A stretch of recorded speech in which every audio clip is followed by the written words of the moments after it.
नमस्कार मित्रों, अग्रिम जमानत के बारे में माननीय इलाहाबाद हाईकोर्ट का एक नवीनतम निर्णय दिनांक 9 मई 2023 को आया है, जिसमें कहा गया है कि अग्रिम जमानत चार्जशीट दाखिल होने के बाद भी मिल सकता है। यानी अगर किसी आपराधिक मामले में पुलिस ने विवेचना के बाद कोर्ट में चार्जशीट दाखिल कर दिया है और कोर्ट ने इस पर कॉग्निजेंस भी ले लिया है, तो भी अभियुक्त अग्रिम जमानत के लिए आवेदन कर सकता है और जिले की सेशन कोर्ट उसे अग्रिम जमानत दे सकती है और अभियुक्त द्वारा दायर अग्रिम जमानत आवेदन को इस आधार पर कभी भी खारिज नहीं किया जा सकता कि इस मामले में आरोप पत्र दायर किया जा चुका है या संबंधित अदालत ने इसका संज्ञान ले लिया है।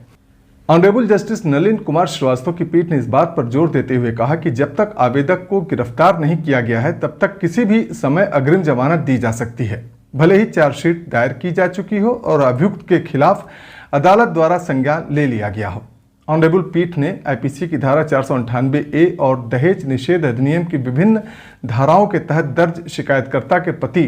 ससुर और सास द्वारा दायर अग्रिम जमानत याचिका को स्वीकार करते हुए यह व्यवस्था दी है। इस मामले में तथ्य ये था कि आवेदकों के खिलाफ चार्जशीट दाखिल होने के बाद सत्र न्यायालय ने उन्हें इस आधार पर अग्रिम जमानत देने से इनकार कर दिया था कि उनके खिलाफ चार्जशीट दायर की जा चुकी है और संबंधित अदालत ने इसका प्रसंज्ञान भी ले लिया है। इसके बाद सत्र न्यायालय के इस आदेश के खिलाफ आवेदक हाईकोर्ट चले गए। आवेदकों द्वारा मुख्य रूप से यह तर्क दिया गया था कि वे सभी पढ़े लिखे व्यक्ति हैं और पेशे से डॉक्टर हैं और उनके द्वारा कभी भी दहेज की मांग नहीं की गई है और उन्होंने शिकायतकर्ता के साथ कभी भी कोई क्रूरता और उत्पीड़न नहीं किया है। दूसरी ओर राज्य के वकील ने तर्क दिया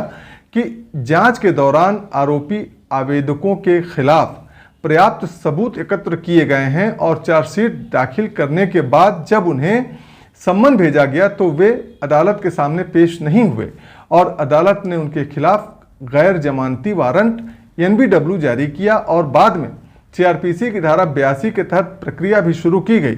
जिसका अर्थ है कि उन्हें अदालत द्वारा फरार अपराधी घोषित किया गया और इसलिए प्रेमशंकर प्रसाद बनाम बिहार राज्य और अन्य के मामले में शीर्ष अदालत के फैसले के अनुसार उन्हें अग्रिम जमानत नहीं दी जा सकती। इसका जवाब देते हुए आवेदकों के वकील ने यह तर्क दिया कि उनकी ओर से अग्रिम जमानत याचिका CRPC की धारा 82 के तहत उद्घोषणा जारी होने से पहले दायर की गई थी और इसलिए मनीष यादव बनाम यूपी राज्य के मामले में इलाहाबाद हाईकोर्ट के फैसले के मद्देनजर अग्रिम जमानत याचिका सुनवाई योग्य है। दोनों पक्षों की दलीलें सुनने के बाद माननीय कोर्ट ने माना कि आवेदक हाईकोर्ट के समक्ष अग्रिम जमानत के लिए अपना आवेदन करते समय फरार घोषित अपराधी नहीं थे और इसलिए प्रेमशंकर प्रसाद के मामले में सुप्रीम कोर्ट द्वारा लगाई गई रोक इस मामले में लागू नहीं होती है। अदालत ने आगे कहा कि उन्हें गिरफ्तारी से पहले जमानत देना उचित है क्योंकि कथित अपराध में 7 साल तक के अधिकतम अवधि के कारावास के दंड का प्रावधान है और आवेदक जांच के दौरान पुलिस का सहयोग करते रहे हैं और रिकॉर्ड में ऐसा कुछ भी अन्यथा दिखाने के लिए नहीं है जो इनके खिलाफ जाता हो। इस मामले पर माननीय हाईकोर्ट ने सत्र न्यायालय के इस आदेश पर आश्चर्य व्यक्त किया, जिसमें आवेदकों को चार्जशीट दाखिल करने और अदालत द्वारा उस पर प्रसंज्ञान लेने के आधार पर अग्रिम जमानत देने से इनकार कर दिया गया था। न्यायालय ने सुशीला अग्रवाल और अन्य बनाम दिल्ली NCT और अन्य के मामले में माननीय सुप्रीम कोर्ट के फैसले का उल्लेख करते हुए सत्र न्यायालयों को यह याद दिलाना उचित समझा कि CRPC की धारा 438 का वास्तविक दायरा क्या है और सत्र न्यायालय की शक्तियों का इस प्रकार अवलोकन करते हुए कहा कि CRPC की धारा 438 के तहत दी गई सुरक्षा एक निश्चित अवधि तक सीमित नहीं होनी चाहिए। अग्रिम जमानत की अवधि आमतौर पर उस समय समाप्त नहीं होती है जब अभियुक्त को अदालत द्वारा सम्मन किया जाता है या आरोप तय किए जाते हैं, बल्कि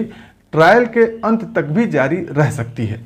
हालांकि अगर कोई विशेष परिस्थितियां हो तो अग्रिम जमानत को पहले भी समाप्त किया जा सकता है। इस प्रकार माननीय हाईकोर्ट ने कहा कि आवेदकों की अग्रिम जमानत अर्जी को खारिज करते हुए सत्र न्यायालय द्वारा दी गई टिप्पणी गलत थी और तय कानून स्थिति को किसी भी तरह से तोड़ मरोड़ कर पेश करने की अनुमति नहीं दी जा सकती। तो मित्रों, ये थी नवीनतम निर्णय की जानकारी।